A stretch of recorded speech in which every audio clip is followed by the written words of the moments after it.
Students, this is Nasir Kaleem और आज हम क्लास 9th से चैप्टर नंबर 4 का एक टॉपिक डिस्कस करने जा रहे हैं विच इज़ सेल मेम्ब्रेन। तो सेल मेम्ब्रेन को सबसे पहले हम डिफ़ाइन करेंगे कि what is cell membrane. Cell membrane in fact in all prokaryotic and eukaryotic cells, a thin flexible covering or a membrane present which cover the cytoplasm। तो एक बारीक मेम्ब्रेन होती है विच कवर द सेल। सेकेंड, हम functions की बात करेंगे। तो पहला फंक्शन प्लाज्मा मेम्ब्रेन का ये है कि it acts as semi permeable membrane. तो बच्चों, हम सबसे पहले इसका मीनिंग समझेंगे।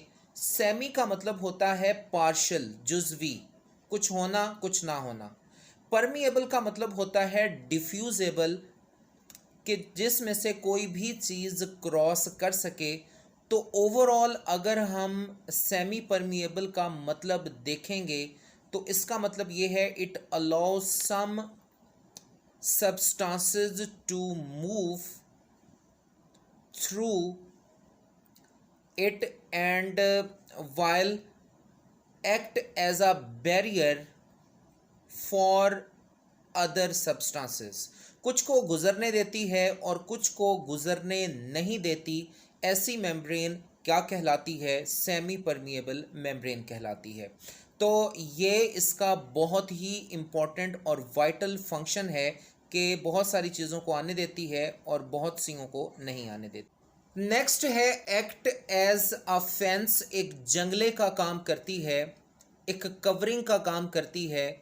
तो फेंसिंग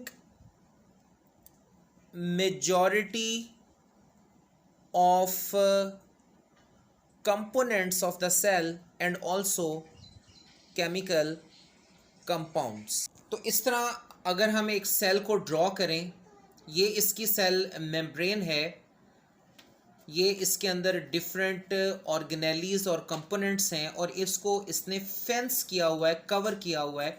तो ये इसका दूसरा फंक्शन है। जी स्टूडेंट्स, तो ये इसका दूसरा फंक्शन था।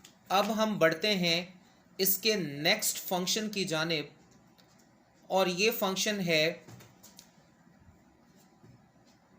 सेंस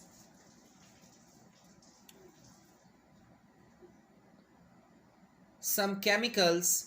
कुछ केमिकल्स जो कि सेल के अंदर आते हैं उनको सबसे पहले डिटेक्ट करती है। तो ये कोई केमिकल है, कोई कंपाउंड है जो सेल के अंदर दाखिल होना चाहता है और ये सबसे पहले सेल मेम्ब्रेन इसे इनकाउंटर करती है। तो इसको देखती है कि ये कौन सा केमिकल कंपाउंड है। अगर ये फूड है तो उसको अलाउ करने देती है, ज़रूरी चीज़ है अलाउ करने देती है, और जिस चीज़ की ज़रूरत नहीं है उसको ये अलाउ नहीं करने देती। तो इस तरह से ये सबसे पहले इसको इससे इजाज़त होती है। अगर ये इसको इजाज़त देती है तो that chemical can enter into the cell. तो ये है इसका तीसरा पॉइंट। और इसके बाद नेक्स्ट पॉइंट ये है कि it also use in the identifying the other sales. किसी भी सेल की अगर हमने पहचान देखनी है तो उसकी पहचान उसकी प्लाज्मा मेम्ब्रेन होती है। तो due to the specific cell membrane we can identify the specific cells। तो ये इसका एक और बहुत इम्पॉर्टेंट फंक्शन है, identify the different cells. Next आता है जी केमिकल कंपोजिशन। हम देखेंगे कि प्लाज्मा मेम्ब्रेन या सेल मेम्ब्रेन किस चीज़ से मिलके बनती है। पहले नंबर पर इसमें 60 to 80% प्रोटीन्स पाई जाती हैं। सेकंड कंपोनेंट है 20 to 40% लिपिड्स होती हैं, और तीसरे नंबर पर स्मॉल अमाउंट में कार्बोहाइड्रेट्स भी पाए जाते हैं। तो ये तीन मेजर चीज़ें इसकी केमिकल कंपोजिशन में पाई जाती हैं। जी स्टूडेंट्स, नेक्स्ट आते हैं हम इसके स्ट्रक्चर की जानिब। तो स्ट्रक्चर को दो तरह से डिफ़ाइन किया गया है। पहले नंबर पर इसका एक मॉडल बनाया गया जिसको यूनिट मेम्ब्रेन मॉडल कहा जाता है। ये आप अगली क्लास में जाके पढ़ेंगे, इनफैक्ट एफएससी में जाके पढ़ेंगे। और दूसरा जो इसका मॉडल है वो है फ्लूइड मोज़ेक मॉडल। तो आपके सिलेबस में दूसरे वाला मॉडल बताया गया है जो फ्लूइड मोज़ेक मॉडल है। तो फ्लूइड मोज़ेक मॉडल को हम समझेंगे कि प्लाज्मा मेम्ब्रेन को अगर इलेक्ट्रॉन माइक्रोस्कोप पर देखें तो हमें ये कैसी नज़र आती है। ये lipid plasma membrane consist of lipid bilayer. Lipid bilayer का मतलब होता है लिपिड की डबल लेयर होती है जिसके अंदर proteins, in which proteins molecule are embedded, धंसे हुए होते हैं। लिपिड्स इसे फ्लूइडिटी देती है, माया का करैक्टर देती है, लिक्विड लाइक करैक्टर देती है। और आखिर में एक छोटा सा शॉर्ट क्वेश्चन जनरेट होता है, येलो बॉक्स में है कि सेल मेम्ब्रेन और प्लाज्मा मेम्ब्रेन में क्या फ़र्क है। Very important short question. Cell membrane general term है, ये साइटोप्लाज्म को भी कवर करती है और ऑर्गेनेलीज जैसे गोल्जी अपरेटस है, लाइजोसोम वगैरह है, एंडोप्लाज्मिक रेटिकुलम है, इनको भी कवर करती है। लेकिन plasma membrane only cover the cytoplasm, सिर्फ और सिर्फ साइटोप्लाज्म को कवर करती है प्लाज्मा मेम्ब्रेन। तो ये इनमें डिफरेंस है। ये डिफरेंस अक्सर पूछा गया है। आखिर में हम बच्चों ड्रॉ करने का तरीका सीखेंगे कि प्लाज्मा मेम्ब्रेन को ड्रॉ कैसे करते हैं। तो सबसे पहले आपने एक रेक्टेंगुलर शेप, एक स्ट्रक्चर बनाना है इस तरह से करके। इसकी लाइंस आपस में मिला दें।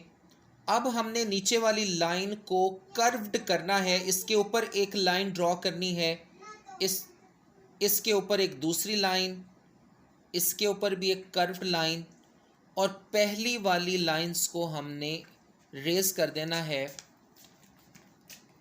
इस तरह से। अब यहाँ पर हम छोटे छोटे दायरे बनाएंगे। ये इनफैक्ट हेड्स हैं लिपिड्स के मॉलिक्यूल्स के। तो आपने इस लाइन के ऊपर बहुत सीध में ऊपर भी इस तरह से करके आपने इनको ड्रॉ करना है। साइडों से भी ड्रॉ कर दीजिए। और अब हम ऊपर वाले एरिया को फिल करेंगे। इस सारे गैप को हम इनके साथ फिल करेंगे। तो आपने वीडियो को पॉज करके एक एक स्टेप की प्रैक्टिस करनी है, बहुत इम्पॉर्टेंट है। ना सिर्फ 9th के हवाले से बल्कि एफएससी में भी ये टॉपिक हम डिस्कस करेंगे।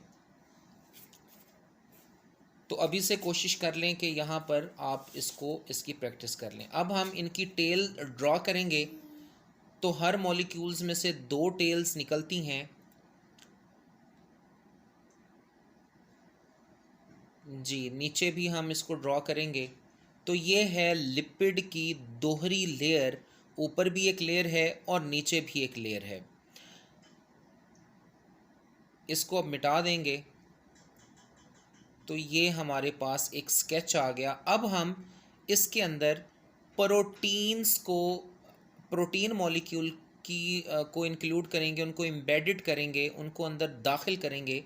तो ये ग्रीन कलर में आपको प्रोटीन का मॉलिक्यूल नज़र आ रहा है। एक यहाँ पे कर देते हैं।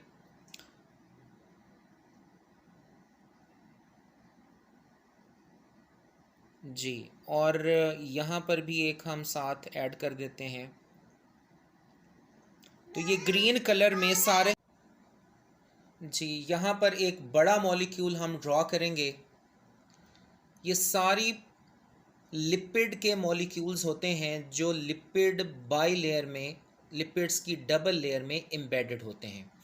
इसके बाद तीसरा कंपोनेंट हमने कार्बोहाइड्रेट्स पढ़ा था। तो कार्बोहाइड्रेट्स या तो प्रोटीन के साथ अटैच होते हैं, यहाँ पर भी प्रोटीन के साथ, यहाँ पर भी, और बाज़ोकार ये डायरेक्ट लिपिड के साथ भी अटैच होते हैं।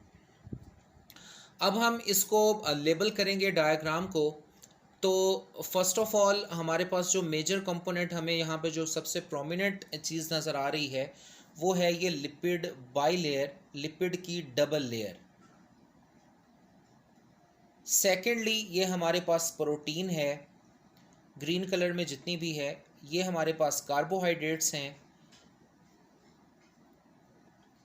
और ये हमारे पास दोनों लाइपोप्रोटीन्स हैं, ग्लाइकोप्रोटीन, सॉरी लाइपोप्रोटीन्स यहाँ पे हैं। तो ये हमारे पास एक है लिपिड का मॉलिक्यूल जो कि फॉस्फोलिपिड है, इसमें एक हेड होता है और ये साथ इसकी क्या होती है, टेल होती है। तो आज के लिए इतना ही, बाकी नेक्स्ट करेंगे।